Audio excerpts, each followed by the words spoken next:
Saudara, mari kita membaca dalam 2 Petrus 1 ayat 3 sampai 7. 2 Petrus pasal 1 ayat 3 sampai 7. Dari sini kita melihat apa yang perlu kita kejar. Bahkan firman Tuhan berkata kita harus mengejarnya dengan bersungguh-sungguh. Tidak dengan separuh-separuh hati, tapi dengan bersungguh-sungguh kita mengejar maksud Tuhan ini supaya jadi kepada kita.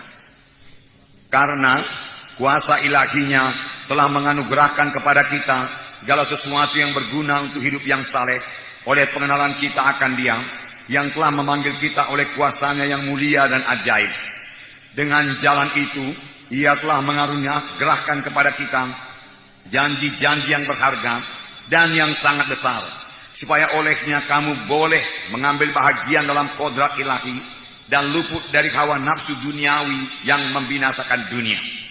Justru karena itu kamu harus dengan sungguh-sungguh berusaha untuk menambahkan kepada imanmu kebajikan, dan kepada kebajikan pengetahuan, dan kepada pengetahuan penguasaan diri, dan kepada penguasaan diri ketekunan, dan kepada ketekunan kesalehan, dan kepada kesalehan kasih akan saudara-saudara, dan kepada kasih akan saudara-saudara, kasih akan semua orang.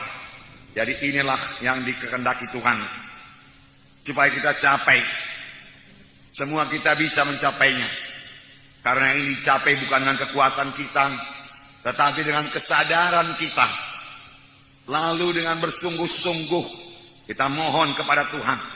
Di sini dikatakan, justru karena itu kamu harus dengan sungguh-sungguh berusaha. Sungguh-sungguh berusaha. Sungguh-sungguh berusaha. Semua kita harus sungguh-sungguh berusaha secara rohani untuk bertumbuh dalam Tuhan. Tuhan tidak mengendaki usaha yang separuh-separuh hati, yang setengah-setengah hati, tidak. Tetapi Tuhan minta kita supaya kita semua bersungguh-sungguh berusaha untuk bertumbuh dalam Tuhan, untuk mencapai apa yang dikatakan Tuhan tadi, supaya bertambah-tambah dalam iman, bersungguh-sungguh berusaha supaya iman kita itu bertambah lagi dengan kebajikan atau kebaikan. Kita harus bersungguh-sungguh berusaha. Jadi ada bahagian kita. Kita yang bersungguh-sungguh berusaha untuk mencapai hal-hal tersebut. Bukan otomatis saja itu jadi kepada kita. Dengan kata lain, kalau kita tidak bersungguh-sungguh berusaha, apa yang dituliskan ini, hal-hal yang dikatakan Tuhan ini tidak jadi kepada kita. Ada bahagian kita yaitu bekerja dengan sungguh-sungguh, bekerja secara rohani, menyadari keadaan kita secara rohani, lalu kita merindukan sungguh-sungguh, misalnya supaya iman kita bertambah-tambah, supaya kebaikan kita bertambah-tambah, supaya ketekunan kita bertambah-tambah, supaya hikmat kita bertambah-tambah, supaya kasih kita bertambah-tambah, kesalehan kita bertambah-tambah. Kita harus bersungguh-sungguh berusaha. Bersungguh-sungguh berusaha. Bagaimanakah bersungguh-sungguh berusaha? Bersungguh-sungguh berusaha yaitu dengan menyangkali diri kita. Sehingga bukan kehendak kita, bukan kehendak saya, tapi kehendak Tuhan yang jadi. Roh Kudus mau memimpinkan kita. Di sini ayat 3 tadi berkata, karena kuasa ilahinya telah menganugerahkan kepada kita segala sesuatu yang berguna bagi hidup yang saleh. Kuasa ilahinya telah menganugerahkan kepada kita segala sesuatu yang perlu untuk hidup yang saleh. Apakah yang telah dikaruniakan Tuhan kepada kita? Mari kita lihat supaya kita bersyukur kepada Tuhan. Apakah yang telah menjadi milik saudara setelah saudara mengikut Tuhan? Kuasa ilahinya telah mengaruniakan kepada kita segala sesuatu untuk hidup beribadah kepada Tuhan, untuk bisa hidup suci, untuk bisa berdoa. Apakah yang dikaruniakan Tuhan? Yang pertama tentu saja keselamatan jiwa. Kita sudah selamat, itu karunia Tuhan.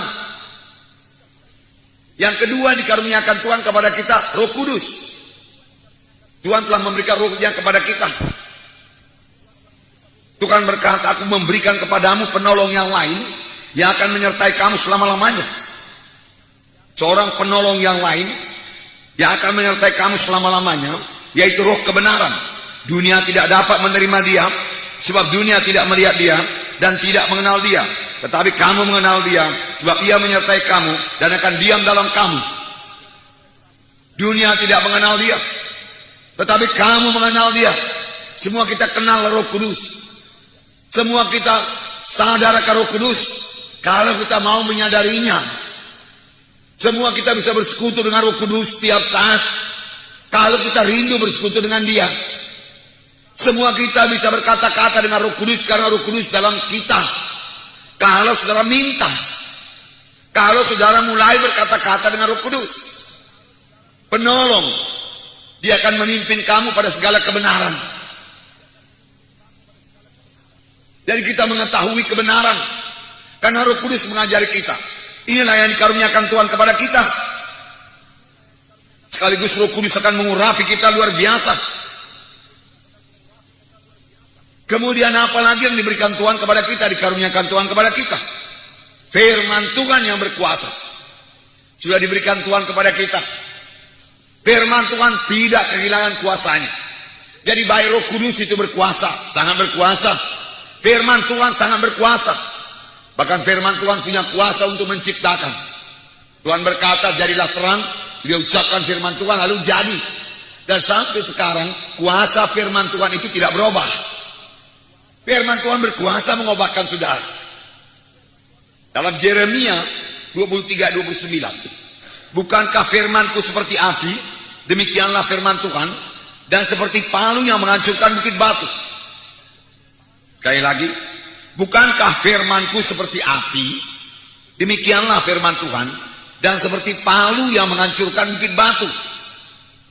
Firman Tuhan seperti api. Kemudian dikatakan lagi firman Tuhan seperti palu yang bisa menghancurkan bukit batu. Apakah maksudnya ini? Firman Tuhan seperti api. Saudara, api itu berkuasa. Api itu bisa membakar sampah-sampah. Dengan perkataan lain, firman Tuhan yang seperti api itu bisa membakar semua sampah-sampah dosa yang ada pada hidup kita.